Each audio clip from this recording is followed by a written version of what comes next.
So luck can become a tragedy, right? So this example is one that's like a little different. This is, everybody knows who Aaron Hernandez is. It's been a while, man. Since we heard about him. Well, yeah. What year was that happened? Man, that's a good question. It's been a while. It has been a while. Yeah, I don't know. I mean, I can't believe that he was only 27 years old when. Yeah, but the crazy thing is, let me tell you something. He was actually so raw. Like, at football, he was really dope. Yeah. He was definitely, like, on his way to being a Hall of Famer. Like, dude was raw. Yeah, he was. Well, and he was being right next to Gronkowski was like how it, with Tom Brady throwing. Yeah, but bro was like, he been one of, like, we know people like this dude, bro. Oh, he's nuts. No, I'm saying we know people like this. Like, we grew gangster. up with people like this. Yeah. So it's like, Coach seen people like him before because he been around so much. Yeah. So he didn't take him seriously. He was like, they said that he would be getting on Coach's head, being like, yo, how come you're not putting me in to kick return? You know I'm the best kick returner. Yeah. Like, as a rookie. Yeah. And the coach would just laugh at him. They were like, yo, dude was just crazy. And, like, you know, Coach was like, yeah, it's just one of them crazy niggas. Like, you feel me? Like, I don't know. Yeah. But he's raw, though, so it's good. You know what Yeah. I'm saying? And, like, bruh, he had some issues, man. He has some stuff going on inside of him, and, you know, that goes back to the, like, How you grow up, the like trauma. Part of that, but the other part is, like, when we grew up, you know, certain things that we were taught as men we weren't supposed to do, like communicating, like bearing our feelings and things like this, right? So he had gone through all this stuff as a kid, and you know, he grew up in the streets. He was outside, and he had, you know, he was with it, and he didn't have nobody to talk to. He wasn't vulnerable. Yeah. He was very masculine. He wasn't. He lost his father at 16. He wasn't which was a huge thing. He wasn't an approachable guy. He's scary. Yeah, and that's, you know, it's like, again, you got to be careful what you teach your kids. You know what I mean? And that he came to this point. Not even a point, bro. Bro, off to at least 2 people, maybe 3 people, maybe more. He offed a few people, bro.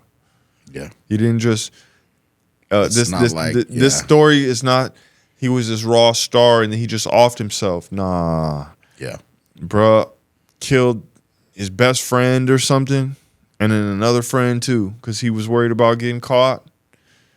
And yeah, bro was on some sinister vibes. You know what I'm saying? He had like I said, he had some stuff going on, and like this doesn't seem like anything that has to do with luck. Nothing. You know, this is like, he was a hardworking trauma. Dude, bro. To get into the NFL, he was hard. That's how we got there. And he was dope. He was a standout. Yeah. But in terms of his life, and he made some very bad choices in life, man. He made some very bad choices in life. He was very impulsive. He was one of them people that, like, thought about something and just went with it. Yeah. And that's what happened. That's how he got himself into that situation, and he couldn't live with it anymore, and he ultimately took his own life. Yeah, on the outside he had fame and fortune, but on the inside was like rage and paranoia. Bro was hurting, man. He was unprocessed pain. Bro had a lot going on up there in his head and spiritually, man. He was definitely missing a lot. He was not in alignment with much of anything. Yeah, I'd be interested to see like his ancestors, like just because ancestral lines might look like, right? Did they ever do any movies about him? I don't think so, not yet. That's crazy. They probably will. They should. Yeah. I would watch that. I would too. Man. Yeah. But hey, I feel for the dude though. You know what I mean? Because,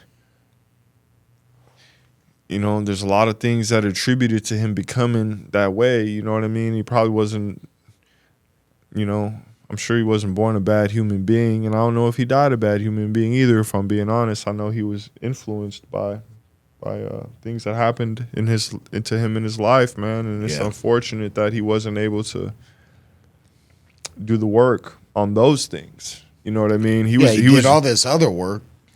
I think he just didn't. You know, he was only 27 when he passed, so he might. You know, I don't think he had the wherewithal to be able to process these things that we're even talking about right now. What would have happened if someone helped him process the trauma early? He could have, you know, because that sounds like that was imagine being 27 years old and being one of the highest paid players in the NFL. Like, how many of those guys do you think are okay with having mentors? Even. Oh yeah. You understand where I'm coming from? Yeah, I didn't really think of that. Yeah, like this is very deep, and like that's what one of the things I would like to talk about a lot. You know, with us is you're never too old to have a mentor or to have somebody that you can look up to or somebody that you can admire for something. Totally. You know what I mean? And that's another one of those things I feel like in our society that we get away from, and we don't like. No, there's a whole bunch of people that we can honor for a whole bunch of different reasons that, you know, are impactful and can be impactful and can be, you know, we can all be good for each other, and we have to hold each other up in that way. Yeah, 100%. That's so important. That's part of being in a community and doing your part for other people. And this is something that isn't like you ain't paid for it. This isn't somewhere you do because you get praise. You do it because, well, you do benefit by feeling good yourself, by knowing you're doing something that's good for other people. But you get to see it spark other people to become their best selves. Bro, sometimes when people come to me, it feels like I'm flattered by, like, God. Yeah. I'm like, God used me. Yeah. That sense, like, out of all the people in the world, that I was the one that this person needed to come to right now. And God used me for that. Yeah. Like, I'm flattered by this. I'm like honored, like beyond that. Like, it's crazy. But yeah.